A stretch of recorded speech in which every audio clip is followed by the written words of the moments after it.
할렐루야. 네, 오늘도 주님의 사랑과 은혜가 우리 사랑하는 성도 여러분들에게 흘러넘치기를 예수님의 이름으로 축복합니다. 네, 금요일은요, 사망도 한 사람, 부활도 한 사람이라는 말씀의 제목으로 함께 나누고자 합니다. 이 말씀을 나눌 때 하나님의 축복이, 성령 하나님의 은혜가 있기를 예수님의 이름으로 축복합니다. 한 그루의 나무가 있습니다. 이 나무는요, 너무나 푸르고 아름답습니다. 많은 새들과 동물들이 와서 쉼을 얻습니다. 그런데 시간이 흘렀습니다. 이 나무가 점점 시들기 시작합니다. 더욱더 시간이 흘렀고 그 나무는 썩었습니다. 그리고 죽었습니다. 그 원인이 무엇인지 찾아보니까요, 그 원인은 바로 나무의 영양 성분을 섭취해야 하는 뿌리가 완전히 썩었기 때문이었습니다. 이렇게 뿌리가 썩은 한 그루의 나무처럼 처음에는요, 너무나도 아름답고 푸르른 사람이 존재했습니다. 그런데 그의 모든 뿌리가 썩었습니다. 즉 인간의 근원이 전적으로 부패함으로 사망하였습니다. 그의 뿌리가 송두리째 썩어버렸다라는 뜻입니다. 이를 우리에게 적용을 하면요, 한 사람인 아담 때문에 모든 인류가 전적으로 타락한 존재가 되었다라는 뜻입니다. 분명한 것은 우리의 눈에 보이기는요, 그의 아내인 하와가 처음으로 죄를 범하였습니다. 그런데 성경은 질서의 중요성을 강조하듯이 그 여자의 머리가 남자라고 우리에게 분명히 말을 해주고 있습니다. 그리고 그 여자의 남자인 한 사람, 아담의 범죄로 말미암아 모든 인류가 사망에 이르렀고, 그리고 우리가 부부의 한 몸을 이루고 있으면서 하나라는 것 또한 가르쳐 줍니다. 결국 우리는 그 아담으로 말미암아 사망이 우리에게 들어왔는데, 그 사망은 서두에 말한 한 그루의 썩은 나무처럼요, 그 뿌리가 썩은 영양분 때문에 돌아야 되는데 그 영양분이 썩은 뿌리 때문에 돌지 못하는 그 나무 전체가 썩어서 부패한 것처럼 모든 사람이 전적으로 부패하여 사망에 이르게 되었다라는 겁니다. 자, 그러면 이 사망에서 벗어날 수 있는 방법, 그 방법이 무엇일까요? 한 사람으로 말미암아 모든 이들에게 사망이 들어온 것처럼요, 한 사람으로 말미암아 모든 이들이 부활이 가능하다라고 합니다. 성경은 우리에게 이 사실을 제시하고 있는데요, 고린도전서 15장 21절에서 22절 보도록 하겠습니다. 사망이 한 사람으로 말미암았으니 죽은 자의 부활도 한 사람으로 말미암는도다. 아담 안에서 모든 사람이 죽은 것 같이 그리스도 안에서 모든 사람이 삶을 얻으리라. 아멘. 사망에서 부활로 넘어갈 수 있도록 도와주시는 분이 있습니다. 그분이 바로 예수 그리스도 단 한 사람이라고 성경은 우리에게 밝히 보여주고 있다라는 뜻입니다. 제가 첫 서두에 나무의 뿌리가 썩으면 어떻게 된다고 했죠? 그 나무 전체가 썩어 죽는다고 했습니다. 이제 우리에게 영원히 썩지 않는 포도나무이신 예수 그리스도께서요, 우리에게 오셨습니다. 그 뿌리는 영원히 썩지 않는 은혜의 뿌리입니다. 그 은혜의 뿌리의 진행으로 오신 예수 그리스도께서 우리의 고통을 모르는 분이 아니십니다. 이 땅의 가장 낮은 자의 모습으로 오셨고요, 모든 역경을 견디고 참고 뚫었으며 십자가에서 완성하심으로 영원히 마르지 않는 생수의 강에 심긴 나무가 된 것처럼 그 나무의 뿌리로 말미암아 올라오는 영양분을 모든 줄기와 가지에 계속 공급함으로 열매가 풍성히 맺을 수 있도록 도와주는 것처럼 주님 한 사람으로 말미암아 모든 이들이 풍성하게 부활을 경험할 수 있게 되었다라는 뜻입니다. 이제 우리가 가지가 되어 주님에게만 붙어 있기만 하면 우리는 예수 그리스도로 말미암아 영원한 부활을 누릴 수 있는 영적인 공급을 계속해서 받으면서 살아갈 수 있습니다. 그런 존재가 되었습니다. 이 은혜가 다름이 아니라 오직 단 한 사람이라고 합니다. 바로 예수 그리스도로 말미암아 주어졌다라고 해요. 그러니 사랑하는 성도 여러분들, 이 은혜를 사모하시고요, 마음껏 누리시고 주님 덕분에 새로운 삶을 얻어서 부활에 참여하는 존재가 되시기를 예수 그리스도 이름으로 축복합니다. 그럼 한 사람인 예수 그리스도로 말미암아 우리가 새로운 삶을 살 수 있는 그 이유가 무엇일까요? 오늘 본문 20절을 보니까요, 그 답이 나와 있습니다. 그러나 이제 그리스도께서 죽은 자 가운데서 다시 살아나사 잠자는 자들의 첫 열매가 되셨도다. 아멘. 예수 그리스도라는 한 사람으로 말미암아 우리가 새로운 삶, 그 삶을 살 수 있는 이유가 뭐라고 합니까? 주님께서요, 죽은 자 가운데서, 즉 모든 사망 가운데서 십자가에서 우리의 죄를 위하여 진실로 죽으셨고 그 안에서 다시 살아나셨는데 모든 잠자고 있는 자들의 첫 열매가 되심으로 부활하셨기 때문이다라고 우리에게 그 답을 알려줍니다. 아담으로 말미암아 모든 사람에게 사망이 들어왔습니다. 그 사망이라는 고통 가운데로 예수 그리스도 자신도 들어가셨으며 그 사망이라는 고통 속으로 자신의 모든 것을 주님은 던지셨습니다.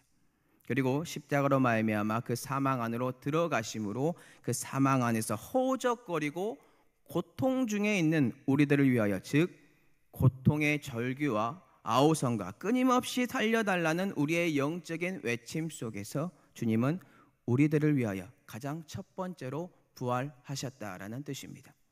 사망으로 말미암아 모든 이들이 죽었다면 이제는 한 사람으로 말미암아 모든 이들이 부활할 수 있는 존재가 되었습니다. 이 부활의 증거이신 예수 그리스도에게 붙어있는 자마다 부활의 열매를 풍성히 맺을 것이며 거룩함이 드러날 수밖에 없을 것입니다. 과거 아담이라는 썩은 나무의 뿌리로부터 나오는 것은 무엇입니까?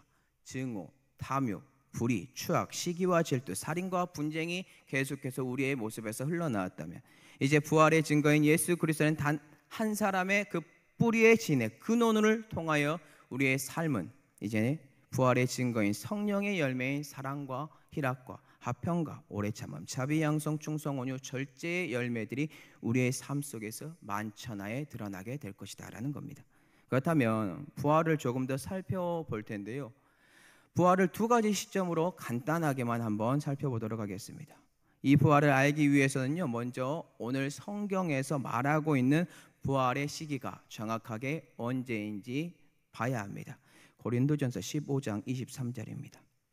그러나 각각 자기 차례대로 되리니 먼저는 첫 열매인 그리스도요, 다음에는 그가 강림하실 때에 그리스도에게 속한 자요. 아멘. 성경에서 말하고 있는 부활의 시기가 언제인가요? 그것은 바로 예수 그리스도의 강림, 즉 재림하실 때에 예수 그리스도에게 속한 이들이 부활을 할 것이다라고 우리에게 알려주고 있습니다. 그렇다면 우리가 일반적으로 고백하는 부활은 언제인가요? 이 땅에 살아가면서 우리가 고백하는 삶이에요. 즉 내가 그리스도와 함께 십자가에서 죽고 부활하였다는 신앙 고백 안에서 우리는 하나님의 성품을 드러내면서 살아갑니다. 즉 부활한 자의 모형인 그리스도의 모습을 드러내면서 살아가는 존재들이다라는 뜻이죠. 그렇기 때문에 우리는 이 두 가지 시점, 오늘날과 그리고 재림의 시점을 고민해야 돼요. 그리고 묵상해야 됩니다. 왜냐하면요, 진정한 부활의 시기는 방금 읽은 23절의 말씀처럼 예수 그리스도께서 다시 재림하실 때, 강림하실 때에 예수 그리스도에게 속한 모든 이들이 부활하게 될 것이기 때문입니다. 자, 그렇다면 성도 여러분들에게 질문을 드리도록 하겠습니다. 이 부활이 주님을 믿는 자들에게만 역사하는 것일까요? 아닙니다. 모든 이들이 부활을 하는 때가 옵니다. 이 모든 이들이라는 것은요, 예수 그리스도를 믿는 자와 믿지 않는 모든 자들을 말하고 있습니다. 요한복음 5장 29절입니다. 선한 일을 행하는 자는 생명의 부활로, 악한 일을 행하는 자는 심판의 부활로 나오리라. 결국 예수 그리스도를 믿는 자들은 예수 그리스도의 재림 때, 강림하실 때에 생명의 부활로 살아가게 될 것이며, 예수 그리스도를 믿지 않고 악을 행하는 자들은 심판의 부활로 다시 태어나게 되어 있다라는 뜻입니다. 자, 그렇다면 생명의 부활과 심판의 부활은 무엇일까요? 오늘 본문을 근거로 한다면요, 한 사람으로 인해 사망이 들어왔고 그 사망이 좋다고 그 안에서 계속해서 살아가면서 추악과 악독과 시기와 질투 등 모든 죄악된 모습으로 살아갑니다. 이를 쉽게 설명을 드리면요, 예수 그리스도를 믿지 않는 자들, 그들은 심판의 부활을 받게 될 것입니다. 그러면 생명의 부활은요, 한 사람으로 인해 부활이 들어온 것처럼 예수 그리스도 단 한 분, 그분으로 말미암아 믿음으로 의에 이른 자들, 하나님의 자녀가 되었고 기업을 잇게 되었고 예수 그리스도를 믿는 일에 소홀하지 않고 살아가는 그들이 부활의 생명을 얻게 될 것이다 라고 우리에게 알려줍니다. 그렇다면 이 이후에는 어떻게 되는 것일까요? 금일 본문 고린도전서 15장 26절입니다. 맨 나중에 멸망받을 원수는 사망이니라. 모든 것이 마무리가 됩니다. 무슨 뜻이냐면요, 예수 그리스도께서 가장 처음으로 부활을 하고요, 강림하실 때 우리가 부활을 합니다. 믿는 자들이 부활을 해요. 그 다음에 심판의 부활로 하나님 앞에 심판을 받기 위해 서 있는 원수들이 사망과 함께 심판을 받으며 멸망을 받게 됩니다. 즉 영원한 형벌인 영원토록 꺼지지 않는 지옥불에서 심판의 부활로 고통 가운데 살아가는 존재들이 된다라는 것이겠죠. 그렇다면 우리는 오늘날 어떻게 살아가야 하는 것일까요? 이것만 나누고 말씀을 마무리하도록 하겠습니다. 이 두 가지 중에 고민을 하면 답이 쉬울 것 같습니다. 첫째는요, 한 사람으로 인해 펼쳐져 있는 사망 안에서 계속해서 살아갈 것인가, 아니면 다른 한 사람으로 인해 부활한 삶을 살아갈 것인가. 답은 참으로 쉽습니다. 그런데 그 답 안에 우리가 들어가면 참 어려운 것 같습니다. 왜냐하면 이 답은요, 책임과 무게가 있고 바로 예수 그리스도께서 짊어지신 십자가이기 때문입니다. 줬기 때문에 많이 짊어지지 않습니다. 마태복음 16장 24절입니다. 이에 예수께서 제자들이 이르시되 누구든지 나를 따라오려거든 자기를 부인하고 자기 십자가를 지고 나를 따를 것이니라. 이것이 예수 그리스도를 믿는 겁니다. 한 사람으로 말미암아 부활의 삶을 산다는 것은 참으로 무거운 것입니다. 분명히 예수 그리스도를 믿으면 구원을 받는 것 다 합니다. 하지만 그 삶에 우리의 전부를 던지는 것은 참으로 어렵습니다. 왜냐하면 오늘날도 나는 십자가를 짊어지지 않고 외식된 크리스찬의 모습으로 책임과 그 무게가 아니라 나의 이성과 외식이 작용하며 율법적인 사람이 되어 성경에 잣대를 대고 다른 사람들 정죄하니까요.